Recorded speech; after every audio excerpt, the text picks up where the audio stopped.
Autobiography of a Yogi by Paramahamsa Yogananda.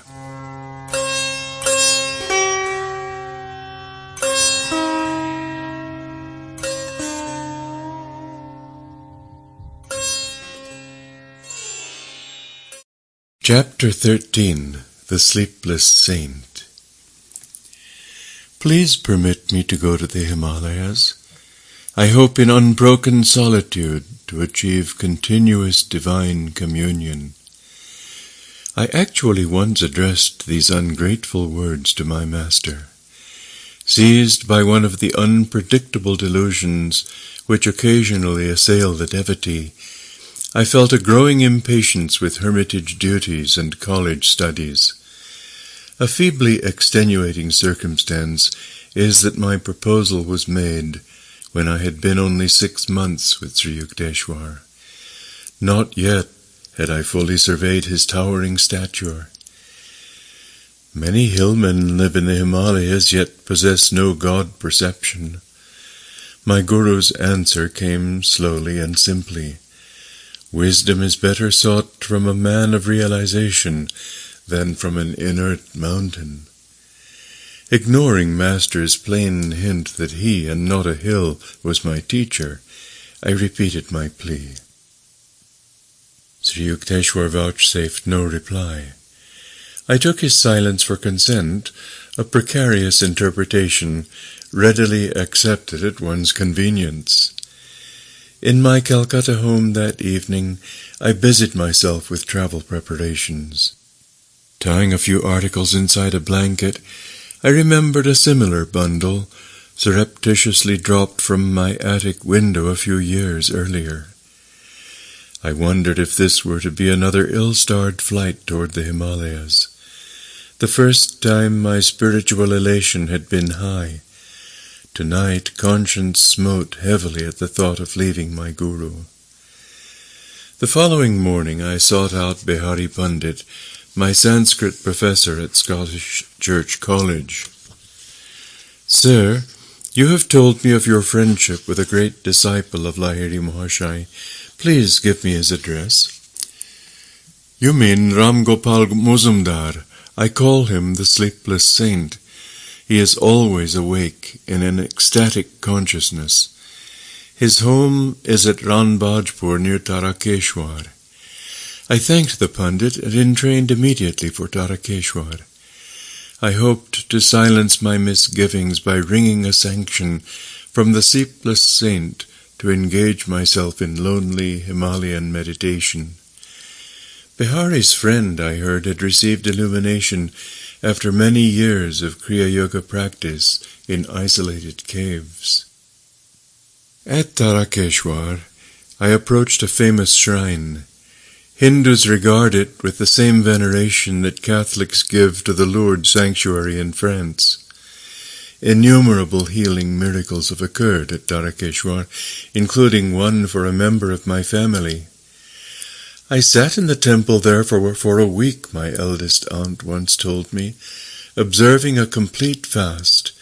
I prayed for the recovery of your uncle Sharada from a chronic malady. On the 7th day I found a herb materialized in my hand. I made a brew from the leaves and gave it to your uncle. His disease vanished at once and has never reappeared. I entered the sacred Tarakeshwar shrine. The altar contains nothing but a round stone.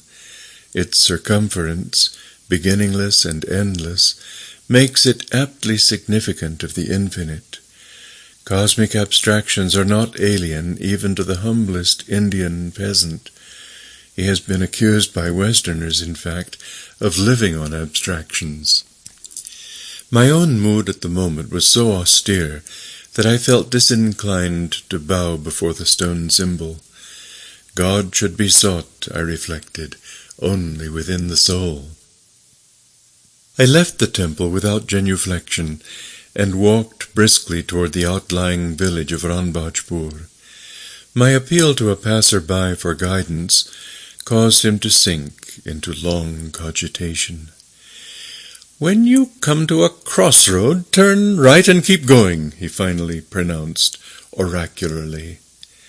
Obeying the directions, I wended my way alongside the banks of a canal. Darkness fell. The outskirts of the jungle village were alive with winking fireflies and the howls of nearby jackals. The moonlight was too faint to supply any reassurance. I stumbled on for 2 hours. Welcome clang of a cowbell. My repeated shouts eventually brought a peasant to my side. "I am looking for Ram Gopal Babu." "No such person lives in our village." The man's tone was surly. "You are probably a lying detective." Hoping to allay suspicion in his politically troubled mind, I touchingly explained my predicament. He took me to his home and offered a hospitable welcome. "Ranbajpur is far from here," he remarked. "At the crossroad, you should have turned left, not right." My early informant, I thought sadly, was a distinct menace to travelers. After a relishable meal of coarse rice, lentil dal, and curry of potatoes with raw bananas, I retired to a small hut adjoining the courtyard. In the distance, villagers were singing to the loud accompaniment of mridanga drums and cymbals. Sleep was inconsiderable that night. I prayed deeply to be directed to the secret yogi, Ram Gopal. As the first streaks of dawn penetrated the fissures of my dark room, I set out for Ranbajpur. Crossing rough paddy fields, I trudged over sickled stumps of the prickly plant and mounds of dry clay. An occasionally met peasant would inform me, invariably, that my destination was only a krosha, that is, 2 miles. In 6 hours, the sun traveled victoriously from horizon to meridian, but I began to feel that I would ever be distant from Ranbajpur by 1 krosha. At mid-afternoon my world was still an endless paddy field. Heat pouring from the avoidless sky was bringing me to near collapse. As a man approached at a leisurely pace, I hardly dared utter my usual question, lest it summon the monotonous "just a krosha." The stranger halted beside me. Short and slight, he was physically unimpressive, save for an extraordinary pair of piercing dark eyes. "I was planning to leave Ranbajpur, but your purpose was good, so I awaited you." He shook his finger in my astounded face. "Aren't you clever to think that, unannounced, you could pounce on me? That Professor Behari had no right to give you my address." Considering that introduction of myself would be mere verbosity in the presence of this master, I stood speechless, somewhat hurt at my reception. His next remark was abruptly put. "Tell me, where do you think God is?" "Why, he is within me and everywhere." I doubtless looked as bewildered as I felt. "All-pervading, eh?" The saint chuckled. "Then why, young sir, did you fail to bow before the infinite in the stone symbol at the Tarakeshwar temple yesterday? Your pride caused you the punishment of being misdirected by the passer-by, who was not bothered by fine distinctions of left and right. Today, too, you have had a fairly uncomfortable time of it." I agreed wholeheartedly, wonderstruck that an omniscient eye hid within the unremarkable body before me. Healing strength emanated from the yogi. I was instantly refreshed in the scorching field. "The devotee inclines to think his path to God is the only way," he said. "Yoga, through which divinity is found within, is doubtless the highest road. So Lahiri Mahashaya has told us. But discovering the Lord within, we soon perceive him without. Holy shrines at Tarakeshwar and elsewhere are rightly venerated as nuclear centers of spiritual power." The saint's censorious attitude vanished. His eyes became compassionately soft. He patted my shoulder. "Young Yogi, I see you are running away from your master. He has everything you need. You must return to him. Mountains cannot be your guru." Ram Gopal was repeating the same thought which Sri Yukteswar had expressed at our last meeting.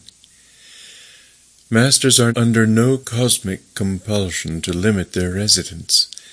My companion glanced at me quizzically. The Himalayas in India and Tibet have no monopoly on saints. What one does not trouble to find within will not be discovered by transporting the body hither and yon. As soon as the devotee is willing to go even to the ends of the earth for spiritual enlightenment, his guru appears nearby. I silently agreed, recalling my prayer in the Benares hermitage, followed by the meeting with Sri Yukteswar in a crowded lane. "Are you able to have a little room where you can close the door and be alone?"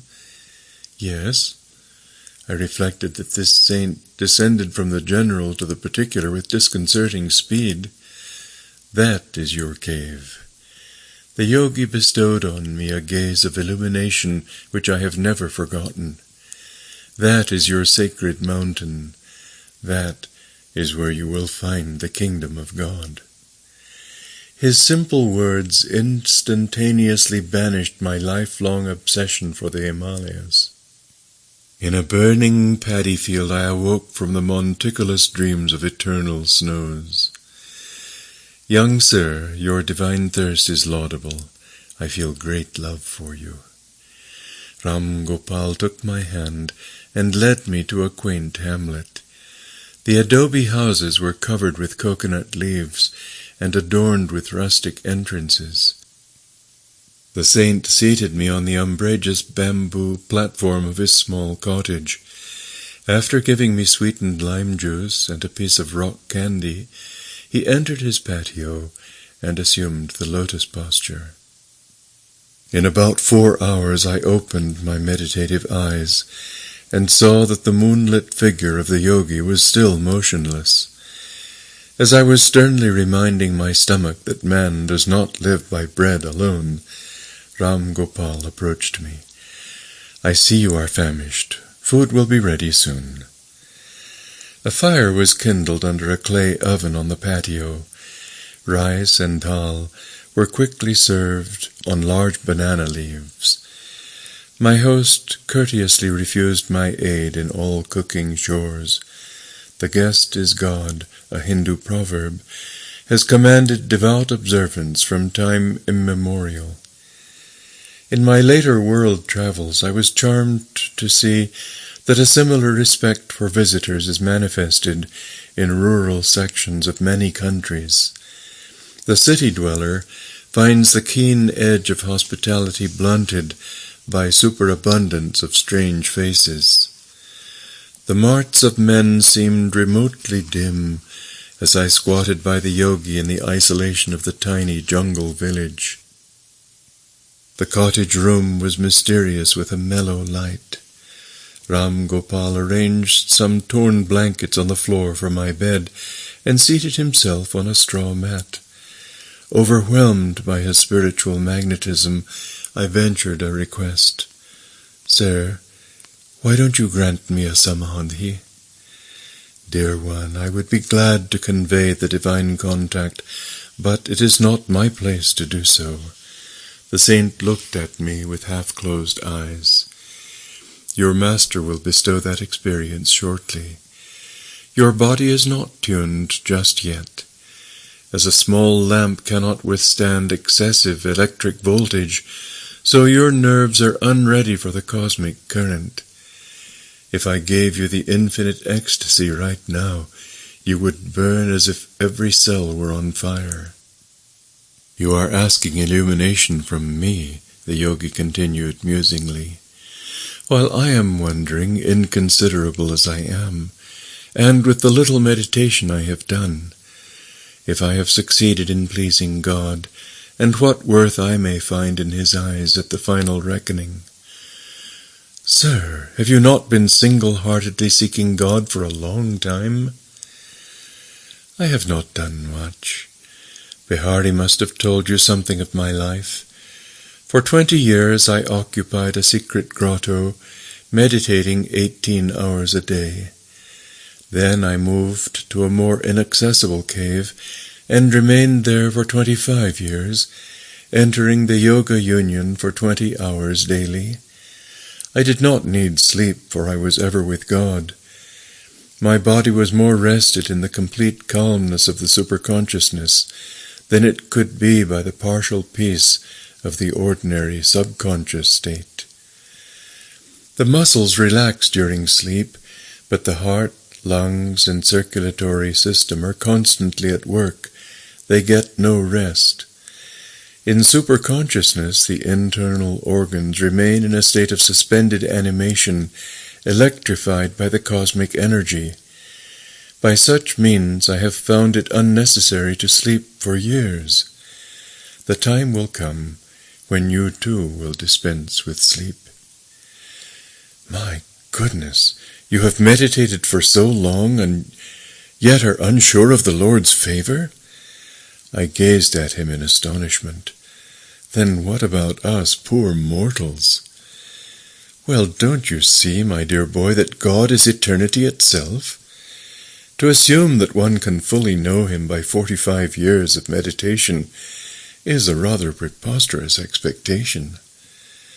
Babaji assures us, however, that even a little meditation saves one from the dire fear of death and after-death states. Do not fix your spiritual ideal on a small mountain, but hitch it to the star of unqualified divine attainment. If you work hard, you will get there. Enthralled by the prospect, I asked him for further enlightening words. He related a wondrous story of his first meeting with Lahiri Mahashai's guru, Babaji. Around midnight, Ram Gopal fell into silence, and I lay down on my blankets. Closing my eyes, I saw flashes of lightning. The vast space within me was a chamber of molten light. I opened my eyes and observed the same dazzling radiance. The moon became a part of that infinite vault which I beheld with interior vision. Why don't you go to sleep? Sir, how can I sleep in the presence of lightning, blazing whether my eyes are shut or open?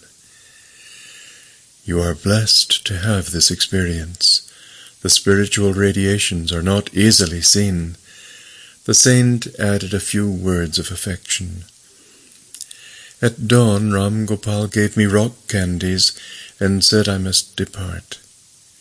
I felt such reluctance to bid him farewell that tears coursed down my cheeks. I will not let you go empty-handed. The yogi spoke tenderly. I will do something for you. He smiled and looked at me steadfastly. I stood rooted to the ground, peace rushing like a mighty flood through the gates of my eyes. I was instantaneously healed of a pain in my back, which had troubled me intermittently for years. Renewed, bathed in a sea of luminous joy, I wept no more. After touching the saint's feet, I sauntered into the jungle, making my way through its tropical tangle until I reached Tarakeshwar. There I made a second pilgrimage to the famous shrine and prostrated myself fully before the altar. The round stone enlarged before my inner vision until it became the cosmical spheres, ring within ring, zone after zone, all dowered with divinity. I entrained happily an hour later for Calcutta. My travels ended not in the lofty mountains, but in the Himalayan presence.